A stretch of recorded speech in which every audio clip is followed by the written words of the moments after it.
Hello friends, नमस्कार। मैं विवेक कुमार एक बार फिर मदर इंडिया एकेडमी में आपका स्वागत करता हूं।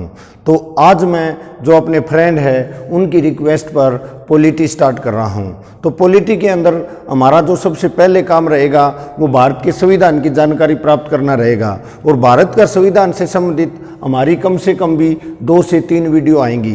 तो इसके अंदर सबसे पहले हम बात करते हैं, जो भारत का संविधान है वो विश्व में सबसे विशाल संविधान रहेगा भारत का संविधान। ठीक है, विशाल यानी कि ये पूछ लिया जाता है, क्वेश्चन आ जाता है कि विश्व में सबसे लंबा व विशाल संविधान किसका है, तो वो हमारा भारत का रहेगा। इसको बनने में 2 वर्ष 11 महीने और 18 दिन का समय लगा था। और इसके अंदर मूल संविधान के अंदर अनुसूचियां कितनी थी? इसके अंदर 8 अनुसूचियां थी, जो अब बढ़कर मतलब कितनी हो गई है? 12 हो गई है। और इसके अंदर 22 भाग थे मूल संविधान के अंदर। मूल संविधान में कितने? 395 अनुच्छेद थे।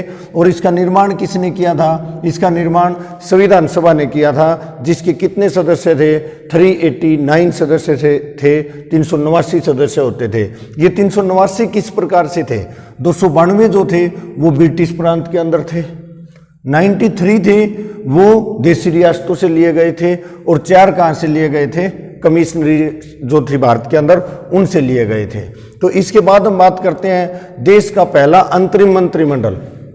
जो अंतरिम मंत्रिमंडल बनाया गया था उसकी जानकारी दे देता हूं, क्योंकि यहाँ से भी कई बार क्वेश्चन बनते हैं। जैसे हम बात करते हैं अब पंडित जवाहरलाल नेहरू, जो कि भारत के आगे चलकर प्रधानमंत्री बनेंगे, पहले प्रधानमंत्री बनेंगे। तो वो क्या थे? वो कार्यकारी परिषद के उपाध्यक्ष थे। इसके अलावा विदेशी मामले भी उन्हीं के पास थे, और राष्ट्रमंडल से संबंधित कार्य जो थे वो भी किसके पास थे? जवाहरलाल नेहरू के पास थे। फिर हम बात करते हैं सरदार वल्लभ भाई पटेल। सरदार वल्लभ भाई पटेल के पास कौन से मंत्रालय थे?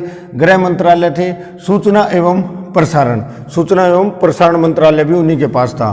फिर हम बात करते हैं बलदेव सिंह। बलदेव सिंह के पास रक्षा मंत्रालय था। सी गोपालाचारी, उनके पास शिक्षा मंत्रालय था।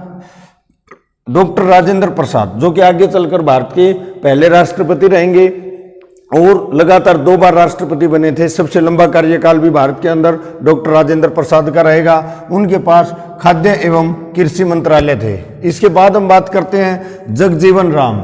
जगजीवन राम के पास श्रम विभाग था। इसके बाद हम बात करते हैं आई चुंद्रीगढ़, इनके पास वाणिज्य विभाग था। जोगेंद्र नाथ मंडल, इनके पास विधि यानी कानून से संबंधित जो विभाग था वो उनके पास था, वही जोगेंद्र के पास। फिर हम बात करते हैं जॉन मथाई। जॉन मथाई के पास उद्योग एवं आपूर्ति विभाग थे। CH भाभा, इनके पास कार्य, खान एवं बंदरगाह से संबंधित मंत्रालय थे। इसके बाद हम बात करते हैं आसफ अली। आसफ अली के पास रेलवे, लियाकत अली के पास वित्त मंत्रालय, अब्दुल रब नस्तर के पास संचार, और गजनफर अली खां, उनके पास कौन सा विभाग था? स्वास्थ्य विभाग था भाई। इसके बाद हम बात करते हैं, इसके लिए संविधान बनाने के लिए सबसे पहले संविधान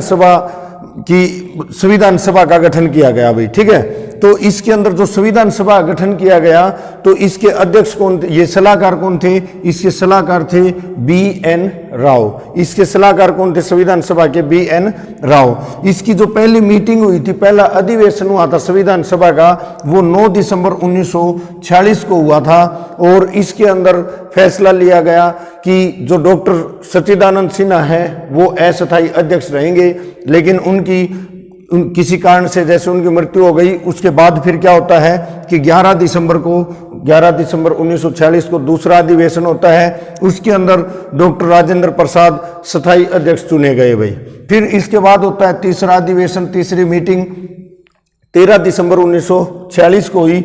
उसके अंदर पंडित जवाहरलाल नेहरू ने अपनी उद्देशिका कह सकते हो या उद्देश्य प्रस्ताव रखा, जो कि आगे चलकर भारत के संविधान का क्या बनेगा? प्रस्तावना बनेगा भाई। ठीक है, तो ये आसानी से याद हो जाएगा। इसके अंदर देखिए 9 दिसंबर 1946 को पहला अधिवेशन, इसके बाद 11 और इसके बाद 13, तो ये आसानी से याद हो जाएगा। फिर हम बात करते हैं कि इसके अंदर एक प्रारूप समिति का भी गठन किया गया, और प्रारूप समिति जो थी उसके अध्यक्ष डॉक्टर भीमराव अंबेडकर जी चुने गए और इसके कुल 7 सदस्य थे। एक तो अध्यक्ष हो गया, 6 कौन कौन थे? एन गोपालाचारी था, इसके अलावा अल्लादी कृष्णा स्वामी अय्यर था, इसके बाद हम बात करते हैं के एम मुंशी था, इसके बाद हम बात करते हैं मोहम्मद सादुल्लाह था, इसके बाद डीपी खेतान, और डीपी खेतान की मृत्यु हो गई थी बीच में, तो इनकी जगह पर टीटी कृष्णमाचारी बनाया गया भाई, ठीक है। इसके बाद एक थे एन माधवराव, एन माधवराव जो थे उनकी भी मृत्यु हो गई थी, तो उनके बदले में कौन बनाए गए? BL मिश्र बनाए गए। तो इस प्रकार से ये एक बार हमारा जो संविधान था उससे संबंधित थोड़ा सा इंट्रोडक्शन रहेगा, तो इससे आगे का जो संविधान का भाग रहेगा वो नेक्स्ट वीडियो में रहेगा स्टूडेंट्स। तो आज के लिए इतना ही। Thank you. जय हिंद, जय भारत।